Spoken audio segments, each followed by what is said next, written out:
Hello and welcome to Prudent IAS, one-stop solution for all the competitive exams. We are back with another interesting video. The approach for this video will be the same like all our previous videos. We'll choose one topic, do some discussion over the topic, and then give you a model question as well as a sample model answer where I'll be telling you the do's and don'ts of answer writing. So without wasting time, let's begin with the topic for the day. Today we'll do some discussion on federalism in India. This falls in the category polity under GS paper 2.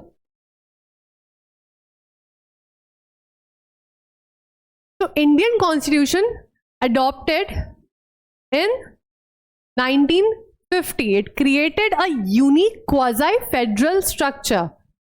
Now what is this unique quasi-federal structure will be the question which we'll be tackling in the upcoming slides. It divides the powers between center and state governments through three lists. This is just the brief about the topic. The first is union list, second is state list, and the third is concurrent list. So what exactly is a federal structure? See, let's assume a cake, which is a multi-layered cake, right?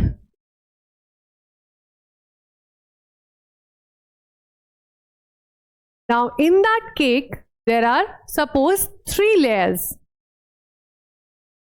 First one, take it vanilla, second chocolate, and third strawberry. Now for our understanding, what we'll do is we'll take the first layer as center. The second layer will be states. And the third layer is the local government. So this is how a federal structure looks. Now between these 3 layers, there are division of powers through these lists. In union list, we have 97 areas where only the central government can make laws. In state, 66, and in concurrent list, 47. Despite this division, the central government maintains significant authority. Article 356 allows for president's rule in states during the emergencies. So what exactly is federalism? Federalism is a system of governance where 2 levels of government, that is national and subnational, that is states, and in Indian case there are 3, which is local as well, local government. Each share powers and responsibilities, having constitutional authority over its sphere. So let's say this is the union list, this is the state list, and this is the concurrent list. In union list, there are certain subjects over which only the center can regulate. In state, likewise, the state can regulate, but there are some in the concurrent list which lie here. So if the need arises, union can also make laws on these subjects. So this is how the division of power works in India under the federal structure. There are certain elements of the federal structure, for example, dual government system. National and state governments operate independently but cooperatively within their constitutional domains. For example, at center we have our Prime Minister Narendra Modi, but in UP, in state we have Yogi. So Modi will be at the center, Yogi at state. They both have their independent spheres of working, but in a cooperative way, not in a conflicting way. So there are 2 clear separation between the government. Division of power, as already mentioned. Constitutional allocation of different responsibilities to each level of government. The division is given by the constitution itself. Then in the federal system, there is a written constitution, a formal document that clearly outlines the power and limitations of the government. So we have all the powers and limitations written in our constitution. Constitutional supremacy over the parliamentary supremacy. In India, the constitution is supreme. It stands as the highest law binding all the government authorities. No one is above the law of the land, that is constitution. Independent judiciary, courts that impartially resolve disputes between the different levels of government. To maintain the independence of judiciary, there are certain provisions in the constitution to allow the courts to function independently without any biasness and partiality. The main question is India a federal country, a true federal country? India follows a quasi-federal structure, meaning India has a federal structure with a strong unitary bias. Now this quote was said by K.C. Weir. This can be included while writing the answers, essays, anywhere. So there are certain constitutional provisions which ensure federalism, but in the upcoming slide we'll see how there are unitary elements as well. First, look at the constitutional provisions. First up is the foundation of union. In the article first itself, it mentions India is a union of states. This indicates the indestructible nature of the union. Then the division of powers. Schedule 7 and Article 246 divides the power through union, state and concurrent list. The legislative powers are divided. Coming to the financial relations, Article 280, the Finance Commission recommends the devolution of taxes to the states. Now, what are the federal features as well as the unitary features? It is very important to know the comparative study about dual government. We have already seen, but we have a strong center with more powers. Yes, we have the federal feature of division of powers given by the 7th schedule, but at the same time we have a single constitution for center and state. In the federal state there is supremacy of constitution, but in India parliament can override the state laws under Article 249 and 250. Override the state laws, not the constitution. Independent judiciary, Supreme Court, High Court, definitely. But emergency powers centralize the authority. We have emergency provisions which are highly unitary in feature.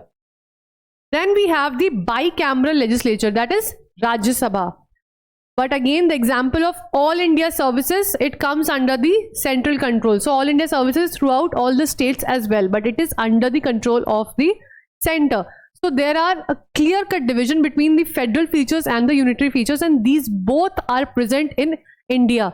Therefore, India is not a true federal state, but a quasi-federal structure. What all types of federalism can be found in India? First is the cooperative federalism. The center and states cooperate with each other, not conflict. For example, the Niti Aayog implementation of GST Council, they ensure that there is cooperation between center and states. Competitive federalism also prevails because there are a number of states and each state competes for resources, investments and performance ranking. The center has brought in some performance ranking where if the state will perform better than the other, then they will be given priority over the distribution of funds. Next up is the asymmetrical federalism. Now there are some special arrangements and special status given to certain states. For example, Article 371 for the northeastern states, which was previously Article 370 was for Jammu and Kashmir, which was abrogated. So we have three kinds of federalism.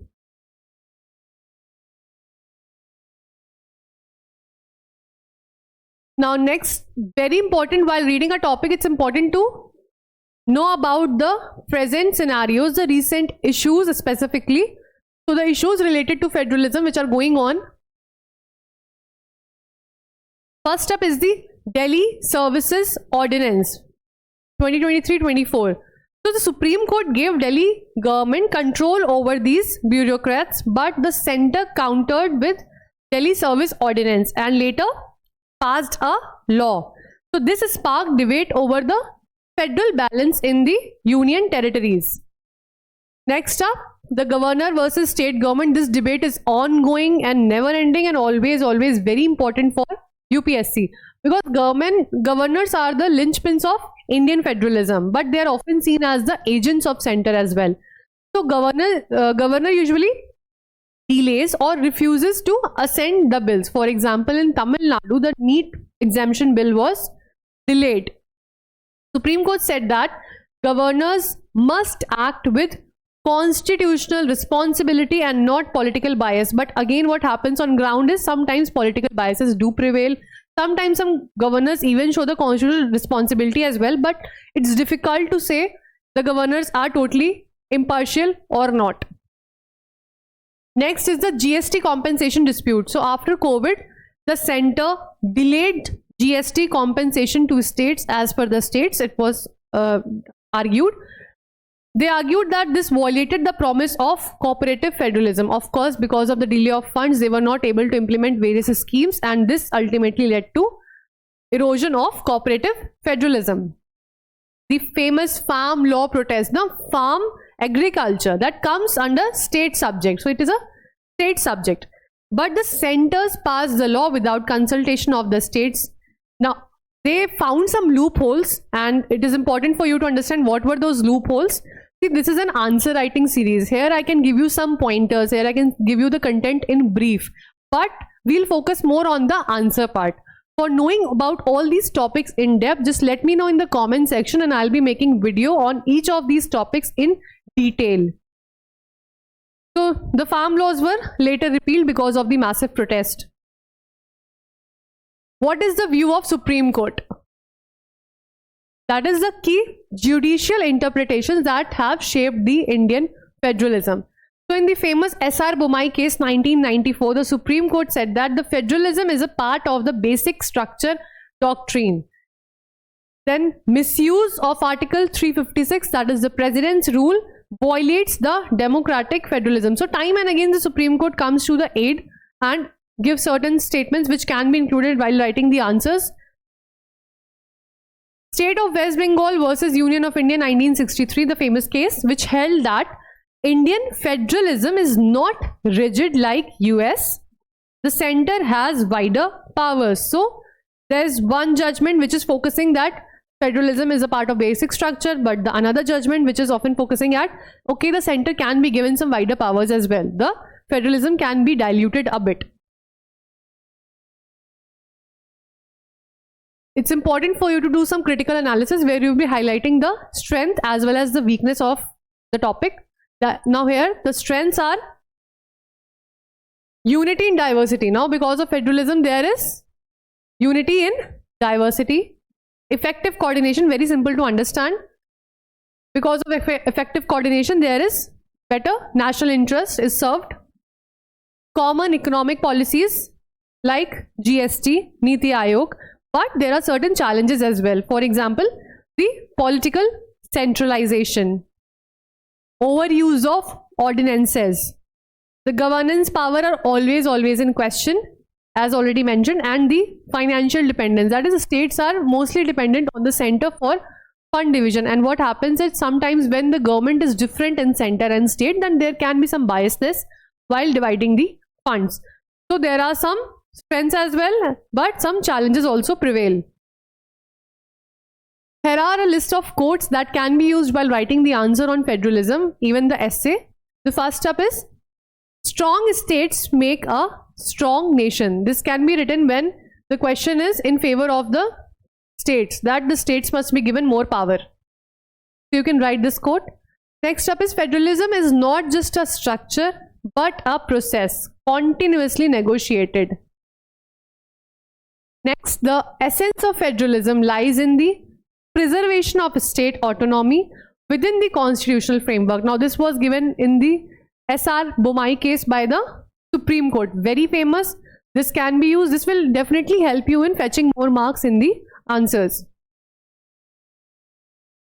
This topic, as per UPSC relevance, will fall under GS paper 2 as already mentioned. The topics will be federalism, center-state relation, role of governor, intergovernmental mechanisms. In essay, the theme of Indian democracy, cooperative federalism, decentralization. In ethics, constitutional morality, very important. Conflict between legal authority and the democratic values. So why I have mentioned this slide specifically is, the topic is just federalism. And usually people look at it as just a topic under polity, GS paper 2. But you need to develop the understanding about the syllabus that this will fall under all these categories, and you have to read this topic from each of these perspectives. Because the question might come in essay and ethics also, and in essay you will be required to write a very long answer for which you need good conceptual clarity. Let's quickly jump to the major section of our video, that is the model question. Federalism is not just a structure but a process in the Indian context. Discuss with the examples. This is a 15 mark 250 word question. The directive word here is discuss. 2 key points that this is not just a structure. We'll be highlighting how this is embedded in our structure, and then how this is an ever evolving process as well. As I always say, just pause this video, write an answer yourself. It will hardly take 15 minutes, better take 12 minutes, and then you can send us that answer in our Telegram group, Answer Writing by Prudent IAS, for evaluation. Or what you can do is just look at the upcoming slides and do some self-evaluation. Model answer.